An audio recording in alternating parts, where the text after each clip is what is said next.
Итгэл Royal Tax TMZ байгууллага маань 2012 оноос хойш татврын мэргэсэн зөвлөх үйлчилгээг үзүүлж байгаа.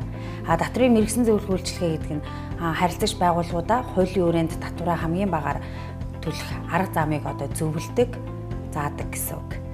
Тэгээд өгсөн зөвлөгөөнийхөө дагуу санхүү татврын тайлангууд болон Нэгтлэн бод бүртгэлийн аутсорсингийн үйлчилгээг үзүүлээд явцдаг байгаа. Аж ахуйн нэгж байгууллагуудын хувьд бол байгууллагын удирдлагууд бол хуулийг өөрсдөө зөрчиж гэж зөрчдөг.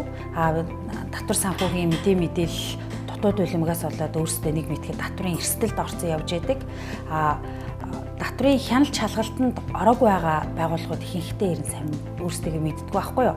Яг бид нэр зөвдөд байна, буруудаад байна гэдгээ яг хяналт шалгалтанд орсны дараа нь ийм асуудлуудтай бид нар байсан байна. Эдийн хэмжээний акт тавигдчихлаа. Ийм асуудалд орчлоо гэд дандаа асуудалд орсныхаа дараа бидэнд хандаад идэх юм. Тэгэхээр бид олонгууд юу вэ гэхээр та нарыг асуудалд орохоос ч өмнө хуулийн өрөөнд та нар ийм байдлаар ингэж явах юм бол ерөөсөө зөвд гаргалгаар чинь энэ шүү гэдгийг бид нар зөвлөж заагаад тэрнтэй холбоотойгоор ерөөсөө санхүүгийн хөл үйлчлэгийг нь үзүүлдэг л гэсэн үг. За энэ эдийн засгийн эрэлт байдлыг дэмжих тухай хууль нь 2015 оны 8 сарын 7-нд батлагдсанаас хойш хэрэгжээд явж байгаа. Энэ хуулийн талаар иргэд болон аж ахуйн нэгж байгууллагууд жоохон буруу ойлголттой байгаад байгаа. Энэ хуулийг юу гэхээр манай байгууллага нуусаа хаасан юм байхгүй учраас наад хуульд чинь хамрагдах шаардлагагүй гэдэг. Гэтэл үнэндээ энэ хууль нь болохоор та заавал нуусандаа биш, өмнө нь тайлагнаа тайлагнаагүй байж болно. Татврын албандаа татвар санхүүдээ бүртгүүлээгүй байж болно. Эсвэл тайлангаа буруу гаргасан байж болно. Тэр бүгдийгээ сайхан засаад өгөө. Тэгэхээр засаад өгчих юм бол 2015 оны 4 сарын 1-ээр тайлан тооцоогч нь тасалбар болгоод байгууллагын чинь эхлэлтийн тайлан баланс гэж үзье гэдэг байгаа. Тэгэхээр энэ яг ойлголт нь бол эхлэлт 4 сарын 1-ээс өмнөх хугацааны юмнуудыг ерөөсөө эхлэлтийн тайлан баланс гэж үзээд нэг цэгээс эхлэе гэсэн үг. Тэрнээс хойш та нар дахиад асуудалгүйгээр яваарай гэсэн ийм л утгатай хууль байгаа юм л да ууг нь тий. Энэ хууль маань 5 байгууллагыг хамарсан байгаа. Улсын бүртгэл, татвар санхүү, нийгмийн даатгал, гайл гэд. Та хэрвээ хөрөнгө орлогоо нуунд харагдуулжсэн бол улсын бүртгэлд бүртгүүлээрэй.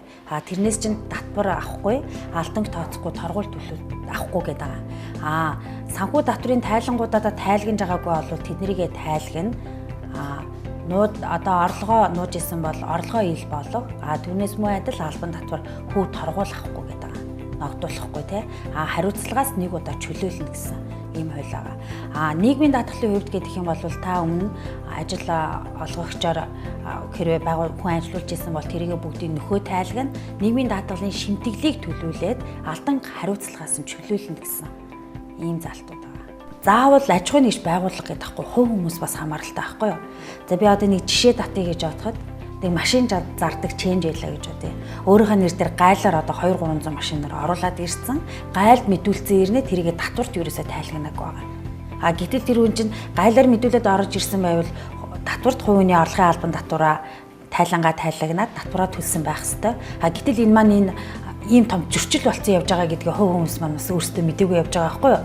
Тэгэхээр энэ хуулиа ашиглаад энэ төрөөс үзүүлж байгаа ивэлийн дор энэ 12 сарын 31-ээс өмнө энэ хугацаанд багтаад өөрсдөө сайн дурын эрхэн дээр ил болгоод тайлгначих юм бол тэрнээс татвар хөв торгуулахгүй гэдэг байгаа. Тэгэхээр энэ боломжоо ашиглаад өөрсдөө ийм эрсдэлтэй байдлаас өөрсдөө цэвэрлж авах гэж нэгэн бодлын ойлгож болно. Танай байгууллага зөвхөн нуунд дарагдуулсан биш. Ямар нэгэн татвар санхүүгийн зөрчил байгаа бол та бүхэн манай Итгэл Royal Tax TMZ байгууллагт маань хандаарай.